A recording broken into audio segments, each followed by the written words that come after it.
Welcome to another deep dive from the All Sorts podcast, where we take apart a really fascinating story. Yeah. And today we are diving into the world of Frank Lucas, Oh, Frank Lucas. a name that kind of echoes through the halls of American crime, He's a figure. promising a tale of audacious ambition. Yeah. And some pretty stark consequences. Oh, absolutely. So, Yeah, I mean, Frank Lucas was not just your average gangster. Right. Really was an innovator. yeah.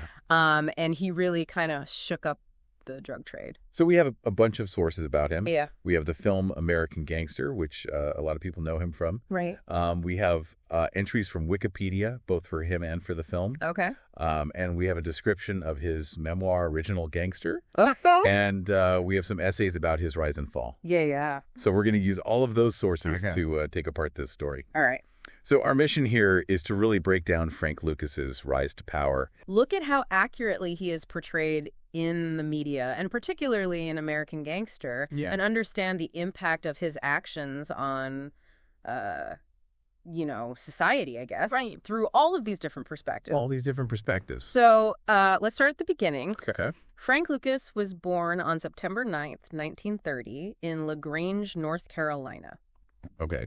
It seems like early life dealt him some pretty heavy blows Yeah. that kind of shaped the path he took. Well, absolutely. One of the biggest things that our sources mentioned Sure. was him seeing the murder of his cousin by the KKK. Oh, wow.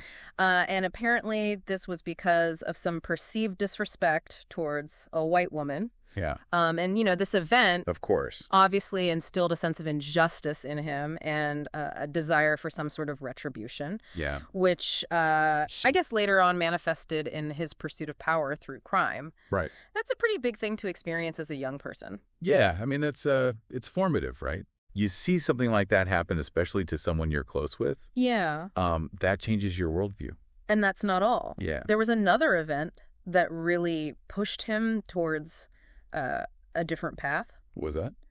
He was involved with a former employer's daughter, and it led to a pretty bad confrontation and even arson. Wow. So So he was a little bit of a hothead, I guess you could say. yeah, he had a bit of a temper. Yeah. So after this whole altercation thing, Yeah. his mother told him to leave North Carolina, Right. and she told him to go to Harlem. Right. And so this move to New York City Right. was like a crucial step in his transformation from, Okay. a guy running from trouble Right. to a big figure in organized crime. So he goes to Harlem, Yeah. and does he clean up his act? Not really. Yeah. He gets into petty crime, Okay. pool hustling, that Yeah. sort of thing. All right. And then really importantly, he connects with this guy, Bumpy Johnson, Bobby Johnson. who's a legend in the Harlem underworld. Take her up. But here's the thing. What's that? Our sources say that the connection with Bumpy Johnson Yeah. is a little iffy. What do you mean? Like, it's not exactly clear. Oh, Lucas claims he was Johnson's driver and, Yeah. like, his right-hand man for 15 years. okay. But Johnson's widow says that's not really true. Oh, really? Yeah. Interesting. She thinks that a lot of what Lucas says about this time period Okay. might actually be about another hustler entirely. So he's maybe embellishing his story a little bit. Yeah, maybe it's not all entirely true. To make himself look a little more connected. Yeah, to build up his own legend. Yeah, to build up that street cred. Yeah. Yeah. So it really makes you think, Yeah. how much of Lucas's early story is actually true? Right. How much of this is real and how much of it's just kind of myth-making? Yeah, and it's hard to know for sure. Right. But regardless of how close they actually were, it seems like the connection to Johnson was a starting point for him. Okay. Like, it gave him a look into the criminal world. Right. It gave him a glimpse behind the curtain Yeah. to see how things work. And maybe even more importantly, Yeah. it showed him, like, the weaknesses in the system Okay. that he could later take advantage of. Interesting. So this brings us to his really bold move to try and break the mafia's control Okay. over I mean, it was like David and Goliath, Right. but way more Oh, dangerous. back how higher stakes. Yeah. Absolutely. So at this time, the mafia was running most of the heroin trade Right. through what they called the French Connection, Yeah. which was basically this route they had for importing heroin into the U.S. Okay. that involved all these connections in Europe. Right. But Lucas, he saw this and he decided to try and completely bypass it. Wow. Okay, so he's thinking outside the box. Yeah, he's a real innovator. Yeah. And Bold move. he decided to go straight to the source. Okay. So he traveled to Bangkok, Bangkok. which was in the Golden Triangle, Okay. which at the time was like the center of the global opium trade. Right. And while he was there, he met this guy named Leslie Ike Atkinson, Leslie Ike Atkinson. who was a former U.S. Army Master Sergeant. Okay. And really interestingly, Yeah. Atkinson was also from Goldsboro, North Carolina. So they had that connection. Yeah, they had the shared background. Interesting. And Atkinson already had all these connections with the opium growers in the Golden Triangle. Right. So he's already got his foot in the door. Yeah, exactly. Lucas is a smart guy. And this is where we get the really crazy cadaver connection story. Cadaver connection. What's that? So Lucas claimed that he was smuggling heroin Okay. into the United States Right. using the coffins Right. of dead American soldiers coming back from Vietnam. That's... Yeah. It's pretty dark. He said that he had these Yeah. 28 government-style coffins. Made with false bottoms. Okay. And each of them could hold something like 6 to 8 kilos of heroin. Jeez. It's a crazy image. That's a lot of heroin. Yeah. And a pretty, Yeah. I don't know, disturbing way to do it, Yeah. using the bodies of fallen soldiers. And you know, the movie American Gangster really Yeah. focuses on this part of the story. Right. But Atkinson himself actually denies using caskets. Really? Yeah. Hmm. He says he actually shipped the drugs in hollowed out furniture. Oh, interesting.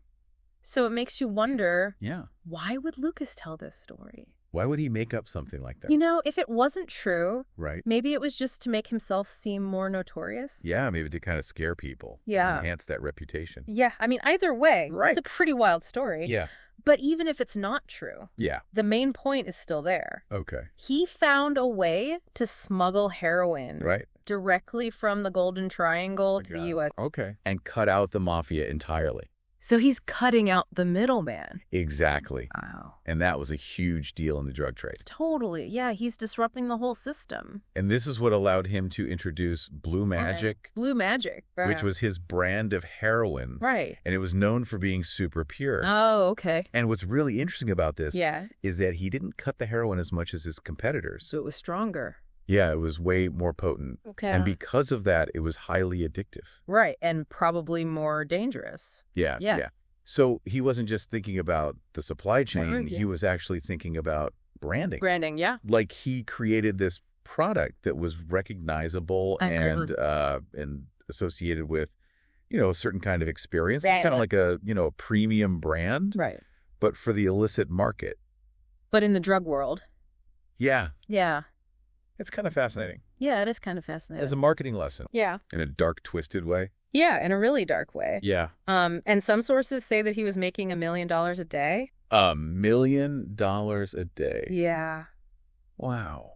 But that's probably an exaggeration. That seems a little high. Yeah. Yeah, even for a guy like Frank Lucas. But still, his operation was huge, and he was making a ton of money. He was raking it in. Yeah. Yeah. And even the judge who prosecuted him, Yeah. federal judge Sterling Johnson, Okay. he called Lucas's operation one of the most outrageous You're- international dope smuggling games ever. Wow. And he even called him an innovator. An innovator. Yeah, so like even the judge who put him away Right. was impressed by what he did. Right. And I think that really shows you Yeah. just how much of an impact he had on the drug trade. So what do you think the judge meant by calling him an innovator? Well, Besides the obvious, like the way he got the heroin into the country. yeah, he went straight to the source. He had a tight organization. Yeah, he had a good team. Yeah, he was really careful about who he worked with.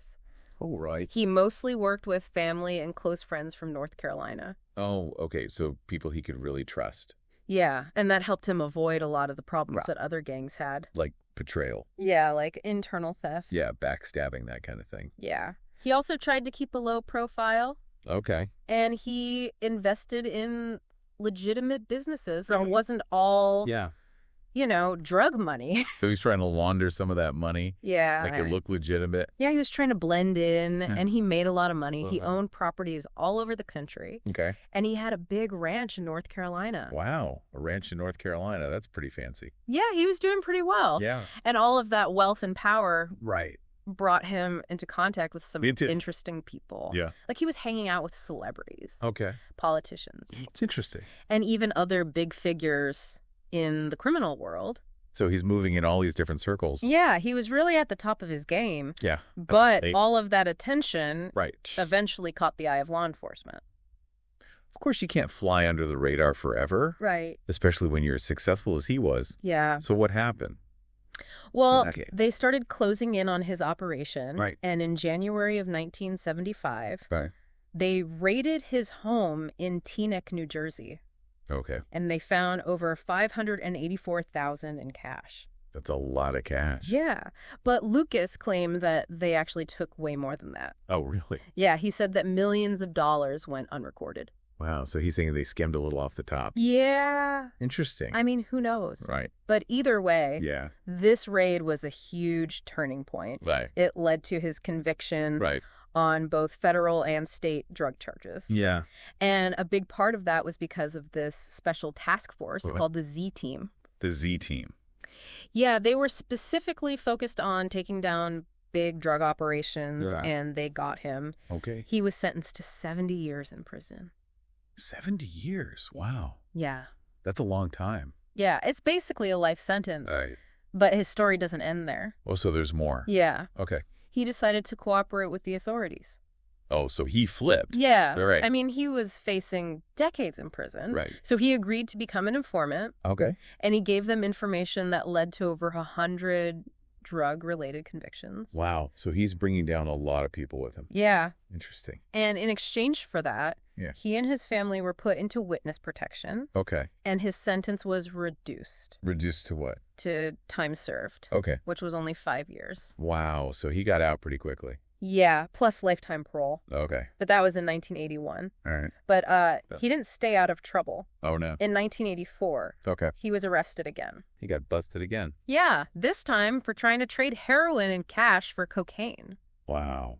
Yeah, so he got another 7 years, and he was released in 1991. Right. But even then... Really? He had more legal problems. Oh, wow. In 2012. Okay.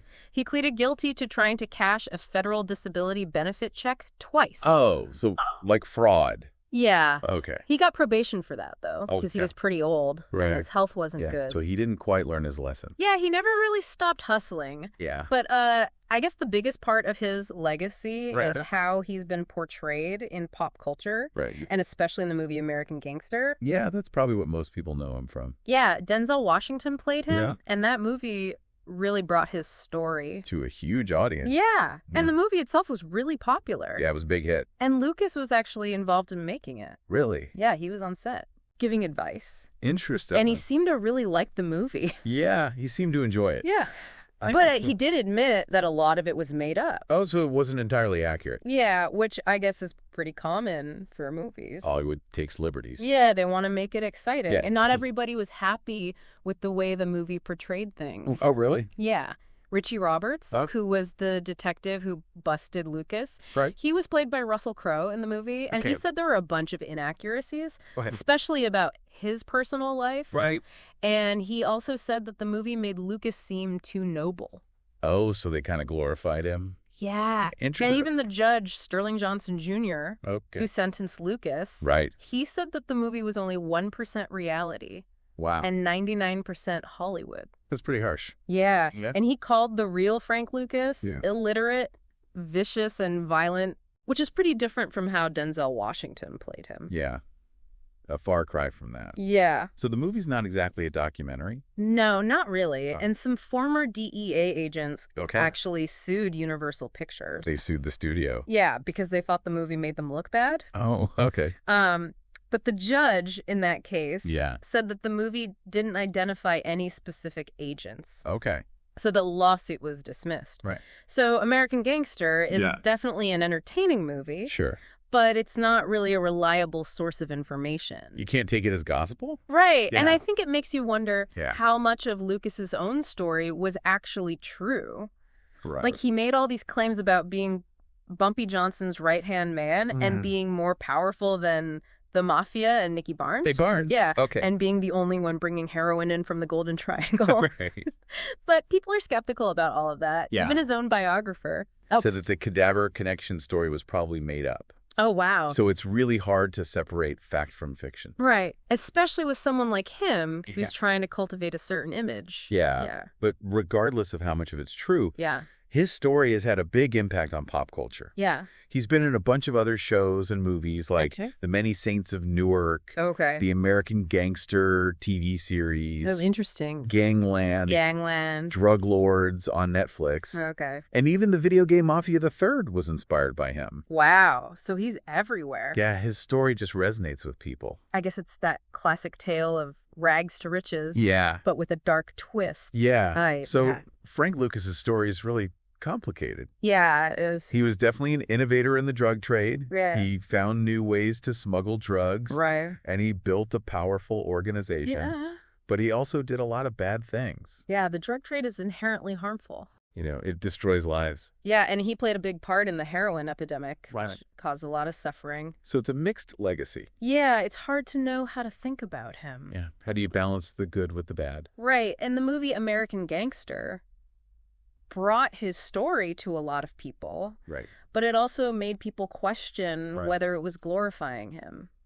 Yeah, it's a tricky thing. Yeah. How do you tell a story like that without making it seem cool? Right. Right. So Frank Lucas died in May 2019. Okay. He was 88 years old. 88 years old. And in his later years, he actually had to use a wheelchair because of a car accident. Oh, wow. Yeah. So it's a kind of a sad end. Yeah, it's kind of a reminder that even the most powerful people are still vulnerable. Yeah, everyone's got their weaknesses. Yeah. Right. So to sum it all up, Frank Lucas was a huge figure in the American drug trade. Yeah. He was innovative. Right. He was ambitious. And he was really successful. In a sense. Yeah. But he also caused a lot of harm. Right. And the way he's been portrayed in pop culture is really romanticized. Yeah, it's kind of a myth.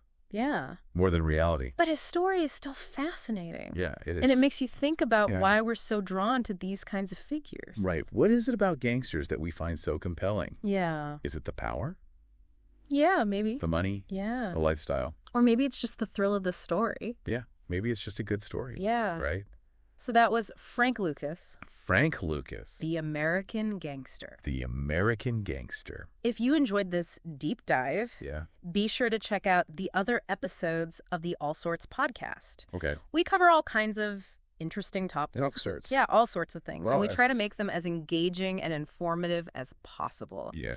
And if you really liked this episode, please consider liking, sharing, and subscribing to our YouTube channel. It really helps us out. Right. And it lets us know that you're enjoying the content. Yeah. And you can also follow us on X, Instagram, and Threads to stay up to date on all the latest episodes and to join the conversation. Thanks for listening. Yeah, thanks for having me. And we'll see you next time on the All Sorts podcast. All right, see you then.